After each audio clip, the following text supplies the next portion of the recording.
Right bracket chapter 10. The blessing of mortality. The sons of God shouted for joy because there was a beautiful habitation being built so that they could get tabernacles and dwell thereon. They expected the time, they looked forward to the period, and it was joyful to them to reflect. Orson Pratt, JD 156. Mortality is an important stepping stone along the pathway to everlasting and eternal life. It is not like a stage play with repeat performances. It is progressive, not repetitive.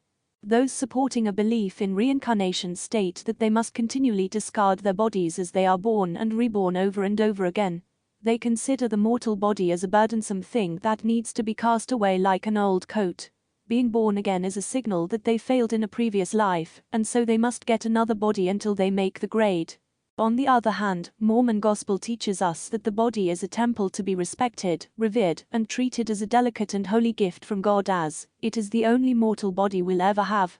It is to be preserved and sanctified so that it can be reclaimed in the resurrection as an acceptable home for the spirit for all eternity. According to Orson Pratt. In the Book of Mormon we find Alma discoursing upon the resurrection of the dead, and also Amulek, and they both testify that the bodies we lay down in the grave will come forth again, that every part will be restored to its perfect frame. Both those prophets declare that every limb and joint will be restored, though the body crumble back to Mother Earth. And the bones, the most solid portions of the human system, will be dissolved and return again to the dust. They declare that the materials will be brought together and reconstructed, that bone will come to its bone, and that the flesh that now clothes these bones, and the sinews and skin which cover the flesh, will also be restored. JD 16:355. One of the interesting claims of some reincarnationists is that the devil has a mortal body, that he once dwelt on an earth, and that he too will eventually be born many times. However, the prophet Joseph Smith said, "Some seek to excel." And this was the case with Lucifer when he fell. He sought for things which were unlawful. Hence he was sent down, and it is said he drew many away with him, and the greatness of his punishment is that he shall not have a tabernacle. This is his punishment. So the devil, thinking to thwart the decree of God, by going up and down in the earth, seeking whom he may destroy any person that he can find that will yield to him, he will bind him, and take possession of the body and reign there, glorying in it mightily, not caring that he had got merely a stolen body.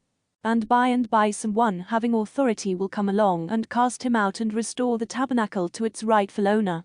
The devil steals a tabernacle because he has not one of his own, but if he steals one, he is always liable to be turned out of doors. TPJS, pages 297 to 298. All those heavenly hosts who rebelled against Christ in the pre-existence were, because of their unworthiness, also deprived of the privilege of mortal bodies. The Apostle Moses Thatcher elaborated. God was determined that every man, woman and child born into the world should be free. I say, because God would not adopt Satan's coercive measures, he rebelled against Christ, and 1/3 part of heaven followed him, and he fought against Michael and the hosts of heaven, and was cast down to earth with the hosts that followed him. But you can find no living man or woman that ever breathed the breath of life that fought on his side, for the condemnation that came upon them was a loss of opportunity to take a body. JD 26:332. Since the hosts that followed Satan were not permitted to have a mortal body, they have tried to steal or enter into other temporal tabernacles. Probably the best known account of this happening is recorded in the New Testament. And when he, Jesus, was come to the other side into the country of the Gergesenes, there met him two possessed with devils, coming out of the tombs, exceeding fierce, so that no man might pass by that way. And, behold, they cried out, saying, What have we to do with thee, Jesus, thou Son of God?